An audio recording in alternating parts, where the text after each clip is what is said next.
Salut à tous, c'est Sylvain du podcast Au fait, c'est quoi? Bonne année à tout le monde. J'espère que vous avez passé de très belles fêtes et un très très beau réveillon. Et surtout, je vous souhaite beaucoup de bonheur pour cette année 2026. Alors souvent, avec Thierry, on cherche des idées d'épisodes qui correspondent à l'actualité. Et il y a un sujet dont nous n'avions pas pensé. Et il y a 2 jours, Thierry me disait, mais on devrait peut-être parler des étrennes, Sylvain. Mais au fait, Thierry, c'est quoi les étrennes?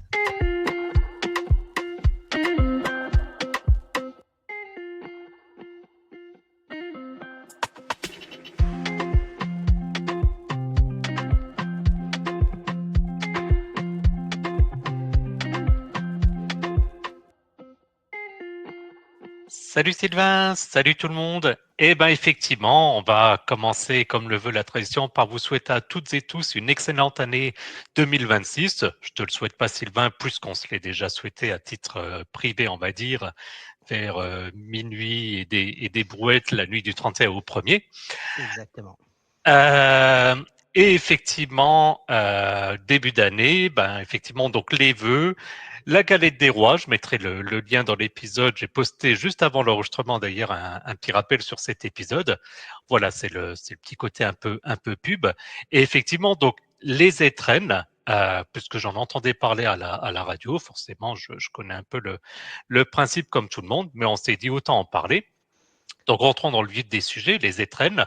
Donc, pour commencer, c'est une vieille tradition qui consiste à offrir un cadeau ou une somme d'argent à l'occasion du passage à la nouvelle année.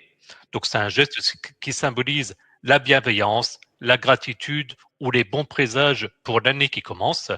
Mhm. Et aujourd'hui, elle se manifeste principalement sous deux formes, les cadeaux familiaux et les gratifications professionnelles. D'accord. Oui, c'est vrai que ça, cette définition-là, c'est celle que moi je connais, on va dire, c'est-à-dire effectivement le plaisir d'offrir le cadeau au passage d'une nouvelle année. Mais là, par contre, quand tu parles d'une vieille tradition, j'ai pas du tout de notion historique par rapport aux étrennes. Est-ce que tu peux nous parler des origines? Je pense que ça date depuis beaucoup plus longtemps que je ne l'imaginais. Alors, très certainement. Je profite et sur le coup là, on le fait pas souvent, mais un petit coup de pub, hein, si vous voulez faire des étrennes pour au fait c'est quoi, vous allez tout simplement sur buymeacoffee.com/au fait c'est quoi et comme ça vous pouvez verser la somme que vous voulez. Voilà, on fait généralement pas de pub, mais sur le coup là, on s'est dit on va se le permettre. Je Il n'y a rien reviens au d'obligatoire, hein, de toute façon. Ça, c'est ah vraiment surtout pas, non, en non, non, fonction de du vos tout. revenus, de vos besoins. Est-ce que vous aimez le podcast? Et si c'est le cas et que vous voulez nous faire un petit cadeau, faites-vous plaisir. Et c'est exactement l'idée des étrennes, hein, et donc on va détailler. Et effectivement, donc c'est une très très vieille tradition, puisqu'à l'origine c'est une tradition antique. Ah oui, d'accord. Ah bah là, ça me parle. Ah oui. Là, Ah, vends-moi du rêve, Thierry. Là, je suis dans mon élément. Donc, antique. ce qui, Allez. ce qui est pas du tout mon cas. Je suis vraiment pas fan de cette période, mais bon, toi, voilà, en tant qu'historien reconnu dans le monde entier. Donc, quitte à faire de l'histoire, autant faire un petit coup de latin, ça fait jamais de mal. Donc, le mot étrenne, il vient du latin strena, qui désignait en fait les cadeaux offerts au début de l'année pour garantir un bon augure. Donc, D'accord. Très joli mot. J'aime n'est-ce bien pas? la sonorité. Ouais. Strena. Strain. Puis je Très, mets un petit très bel côté accent, Thierry. Ouais. avec un petit accent italien, ça fait jamais de mal. Mm. C'est mieux que les épisodes où on devait parler allemand sur le mois de décembre. Je vous laisse écouter. Euh, donc, au niveau de la Rome antique, en fait, à l'origine, on échangeait des branches de verveine qui étaient cueillies dans le bois sacré de la déesse Strena, qui était la déesse de la santé et de la force. D'accord. Et ensuite, ces branches, elles ont été remplacées par des figues, du miel, puis des pièces de monnaie à l'effigie de Janus, qui était le dieu aux deux visages, qui regarde vers l'avenir et le passé. Est-ce que ça, tu Oh. connaissais? Alors moi, c'est des trucs que je maîtrise pas du tout, pour être tout à fait honnête. Alors, la déesse Trena, je n'en avais jamais entendu parler, ou alors je ne m'en souvenais pas. Janus, le dieu aux deux visages, ça, oui, effectivement, je l'avais vu en fac d'histoire à l'époque. Ah, Mais par contre, je n'avais pas conscience qu'il y avait un lien entre les étrennes et Strena et Janus. Donc ça, c'est la partie historique, concrètement. Donc on voit que ça remonte il y a fort, fort longtemps. Est-ce que tu peux maintenant nous parler des étrennes aujourd'hui? Comment ça fonctionne? Est-ce que toi, Thierry, vous le faites? Moi, on ne le fait pas, chez moi, personnellement. Alors, on le fait pas, quoique tu vas voir que, à mon avis, tu le fais quand même, mais simplement tu le sais pas, quoique. Donc effectivement, les étrennes, ça évolue au fur et à mesure du temps. Hein, on va pas faire un cours d'histoire, mais donc de nos jours, on distingue généralement deux types de pratiques. Il y a le cercle familial, donc ça effectivement, c'est pas spécialement le cas, même dans mon enfant, j'ai pas forcément souvenir, mais en tout cas pour ceux qui pratiquent, c'est souvent les grands-parents qui offrent une enveloppe ou un petit cadeau aux enfants et aux petits-enfants le jour de l'an.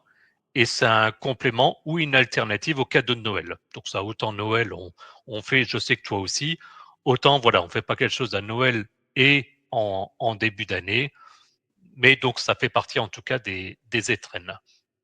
Ok. Et ensuite, il y a le cercle professionnel, souvent lié à tout ce qui est service, et c'est en Ouais. fait la forme la plus courante en ville par rapport, je pense, aux campagnes. En fait, on remet une gratification monétaire aux personnes qui rendent service tout au long de l'année. Mhm. Et quand je dis ça, eh ben, l'exemple typique, c'est les pompiers et les facteurs, suivant par le biais de l'achat d'un calendrier.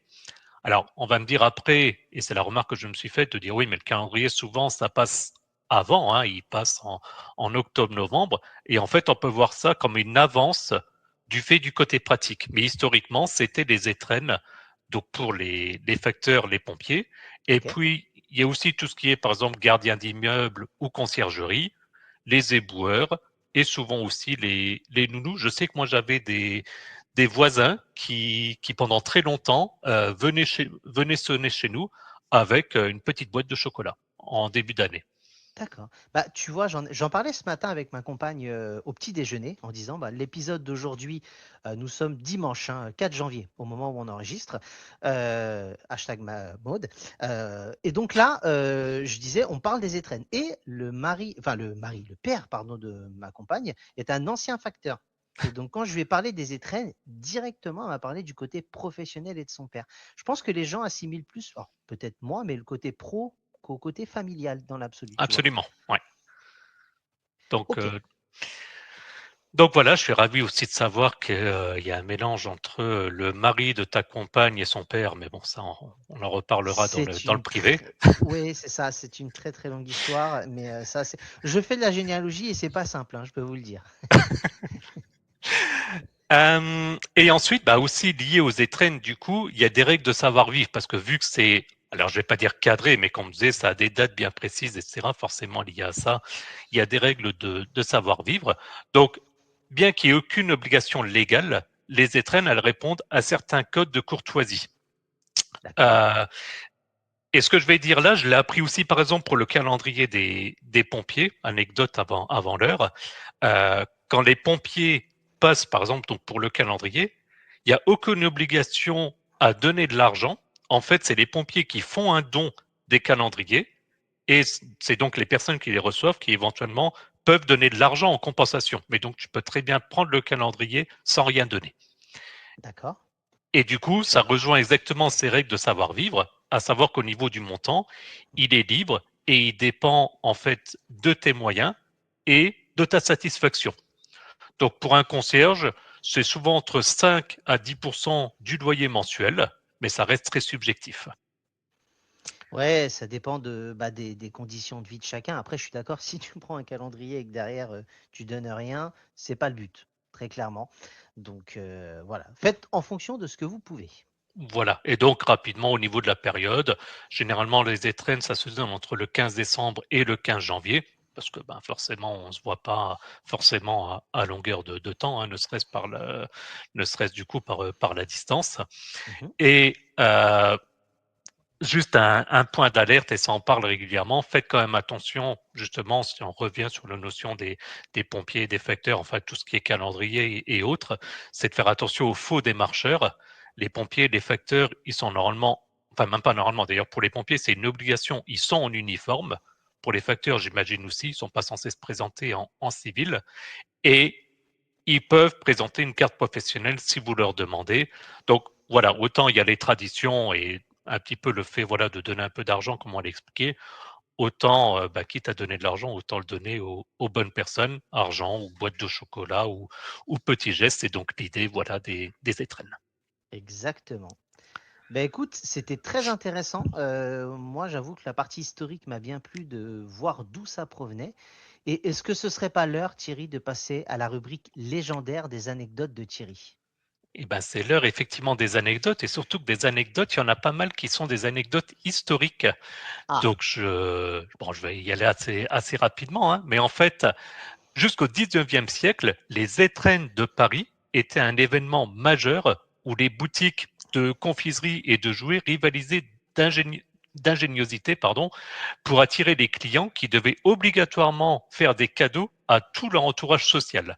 Donc là, on était vraiment dans l'obligation, pas comme aujourd'hui, et donc ça crée finalement un business. d'accord. Ensuite, je vois que ça parle de Victor Hugo. Exactement. Victor Hugo, bien que, comme on peut l'imaginer, très riche à la fin de sa vie, il était réputé pour être un peu économe, un peu près de ses sous, comme on dirait aujourd'hui, un petit peu une pince, on va dire. Ok. Et il y a une anecdote qui raconte qu'un 1er janvier, il y a son domestique qui attendait donc ses étrennes avec impatience, et Hugo lui aurait tendu un exemplaire dédicacé de l'un de ses livres en disant: Tenez mon ami, ceci vaut bien plus que de l'or.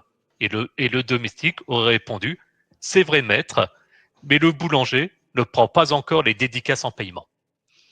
Eh ben, les deux avaient raison, parce que c'est Oui, vrai qu'à revendre, je pense qu'un livre dédicacé de Victor Hugo aurait pu se revendre très cher. Maintenant, effectivement, en l'état, de suite, le boulanger ne l'aurait pas pris. exactement. Avec du coup également une autre anecdote, pardon, c'est que et un peu plus moderne surtout, c'est ça que je cherchais, c'est que du coup avec la baisse massive du courrier papier, les facteurs, ils ont vu leur lien avec les habitants s'étioler. Je sais pas toi, mais moi effectivement, mon facteur, je le vois quasiment plus. Il y a quasiment plus de Ouais. courrier papier et les colis, c'est généralement pas lui qui s'en occupe. Donc du coup, pour compenser, il y a certains facteurs entre guillemets nouvelle génération qui a eu des idées insolites. Je vais en citer deux. La première, c'est que l'un d'eux, dans le sud de la France, il joignait un QR code à sa carte de vœux qui renvoyait vers une vidéo personnalisée où il remerciait les habitants. J'adore l'idée.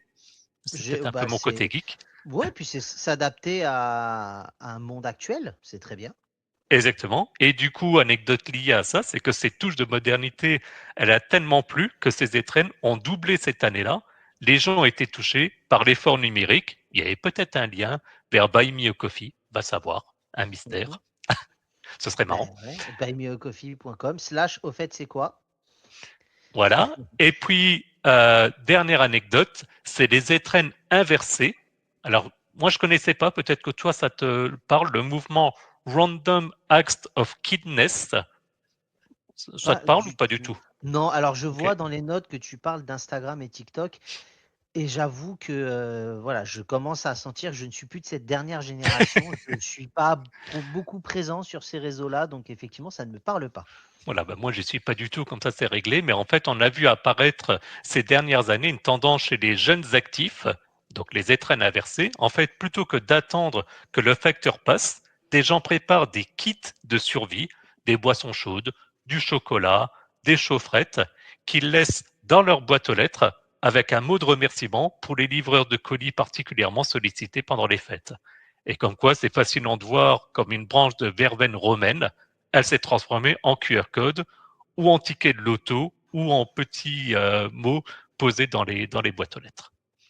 Eh ben écoute, bah, l'idée est pas mal. Je connaissais pas, mais l'idée est sympa. Est-ce que tu as d'autres anecdotes, Thierry, ou est-ce qu'on peut passer au générique et aux différentes infos complémentaires? Eh ben non, je pense qu'on est bien et puis comme ça chacun peut préparer ses petites étrennes en écoutant du coup la fin de l'épisode. Bon, très bien. Bah, à de suite.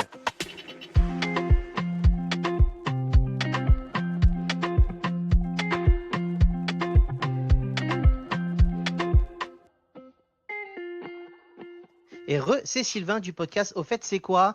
Merci à toi Thierry pour cette belle préparation et le premier épisode de cette nouvelle année, notre troisième année hein, qui commence. Et c'est toujours un plaisir de le présenter avec toi. Comme d'habitude, je vais parler de X, anciennement Twitter. Que dire? Tu le gères d'une main de maître. Vous avez juste à suivre le compte et vous verrez le travail que fait Thierry. Je te laisse présenter la suite des réseaux. Eh ben, merci Sylvain. De manière générale, le plus simple, c'est d'aller sur notre site internet www.aufaites-c'est-quoi.fr puisque vous allez pouvoir découvrir les liens de notre podcast en fonction de votre application préférée. On est sur à peu près toutes les plateformes. Également le lien vers notre chaîne YouTube. Chaque épisode est disponible sur YouTube. On réfléchit même à le mettre sur Dailymotion. Alors là, je peux vous dire que c'est un pari. Un pari, et quand Dailymotion fera des milliards de vues par mois, vous penserez à nous. On n'est pas à l'abri. Donc on disait notre compte X, anciennement Twitter, et puis notre page Facebook où il commence aussi à y avoir tout doucement du monde, donc c'est bien. Et puis de manière générale, vous pouvez consulter les notes de l'épisode pour obtenir des liens vers, on en a parlé, notre page Buy Me a Coffee, si vous souhaitez nous soutenir financièrement à nouveau sans aucune obligation. Hein, on reste vraiment dans l'idée de l'épisode d'aujourd'hui des étrennes. Et puis notre serveur Discord pour discuter entre vous et avec nous. Merci à tous et à plus dans le bus. À Bonne bientôt. année! Salut. Bonne année.